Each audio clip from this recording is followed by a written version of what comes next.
नाशिक महानगरपालिकेची आर्थिक वाहिनी समजल्या जाणाऱ्या स्थायी समिती सभापती पदाची निवडणूक आज सत्ता संघर्ष आणि राजकीय गणितांपेक्षा वेगळ्याच कारणाने गाजली. बंद दाराआड पार पडलेले आहे. या बिनविरोध निवड होऊनही पोलीस आणि सुरक्षा रक्षकांनी माध्यमांच्या प्रतिनिधींना केलेल्या धक्काबुक्कीमुळे महापालिकेत आज हायव्होल्टेज ड्रामा पाहायला मिळाला. प्रशासनाच्या या मनमानी कारभाराचा निषेध करत नाशिकमधील सर्वच माध्यम प्रतिनिधींनी सुरक्षा रक्षक आणि पोलीस प्रशासनाचा निषेध व्यक्त करत निवडणुकीच्या प्रक्रियेवर बहिष्कार टाकला. निवडणूक प्रक्रियेचे कव्हरेज करण्यासाठी गेलेल्या माध्यम प्रतिनिधींना एरवी तत्पर असणाऱ्या मनपा सुरक्षा रक्षकांनी आणि पोलिसांनी सभागृहात प्रवेश नाकारला. यावेळी केवळ प्रवेशच नाकारला नाही, तर काही माध्यम प्रतिनिधींना धक्काबुक्की देखील करण्यात आली. लोकशाहीचा चौथा स्तंभ मानल्या जाणाऱ्या माध्यमांना अशा प्रकारे रोखल्याने परिसरात तणावाचे वातावरण निर्माण झाले. संतापलेल्या पत्रकारांनी तातडीने या घटनेचा निषेध करत निवडणुकीच्या कामकाजावर बहिष्कार टाकण्याचा निर्णय घेतला.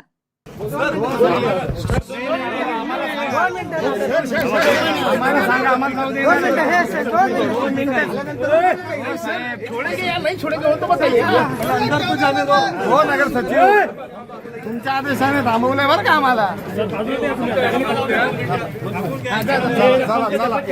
चला चला चला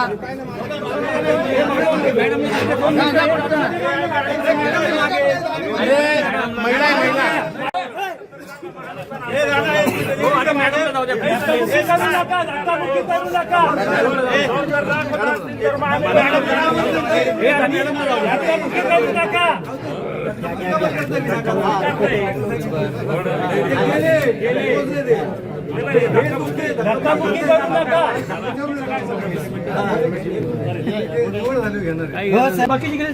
निवडणूक होऊन जाईल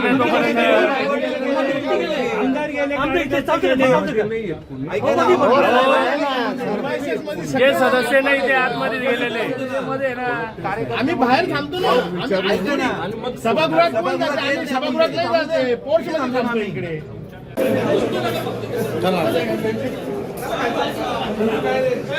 निवडणूक पीठासीन अधिकारी तथा जिल्हाधिकारी आयुष प्रसाद हे ऐन वेळेवर दाखल झाल्याने त्यांनी परिस्थितीचे गांभीर्य ओळखून माध्यम प्रतिनिधींना पाचारण केले. मात्र झालेल्या घटनेचा निषेध म्हणून सर्वच माध्यम प्रतिनिधींनी आपला बहिष्कार कायम ठेवत परिसरातून काढता पाय घेतला.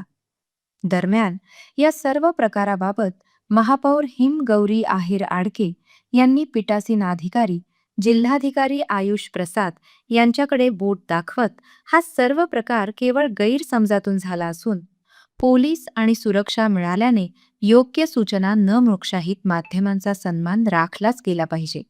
या प्रकाराबद्दल मी दिलगिरी व्यक्त करते आणि भविष्यात अशी पुनरावृत्ती होणार नाही याची ग्वाही देते. दिलेच गेले पाहिजे होतं असं ठाम मत माझं देखील आहे. जे काही स्पष्टीकरण त्यांनी मला दिले ते मी तुमच्यापर्यंत पोहोचवलं. मॅडम, याच्यामध्ये तुम्ही असं म्हणालात की त्यांची परवानगी नव्हती, ते आलेले नव्हते, मात्र ज्या वेळेला पत्रकार जात होते त्यावेळेला परवानगी नाहीच असं म्हणून सांगण्यात आलं. त्यांनी त्यावेळेला सांगितलं असतं की विचारून सांगतो, तर हा गोंधळ झाला नसता. त्यांचं देखील ट्रेनिंग झालं पाहिजे या विषयामध्ये असं माझं मत आहे आता. कारण प्रत्येकाला वागावं कसं असं सांगण्याची गरज झाली आता. या घटनेमुळे नाशिक महानगरपालिकेच्या प्रशासकीय नियोजनावर आता मोठे प्रश्नचिन्ह उपस्थित केले जात आहे. पारदर्शक कारभाराचा दावा करणाऱ्या मनपाच्या उंबरठ्यावरच पत्रकारांना धक्काबुक्की होणे हा लोकशाहीसाठी चिंतेचा विषय ठरला आहे.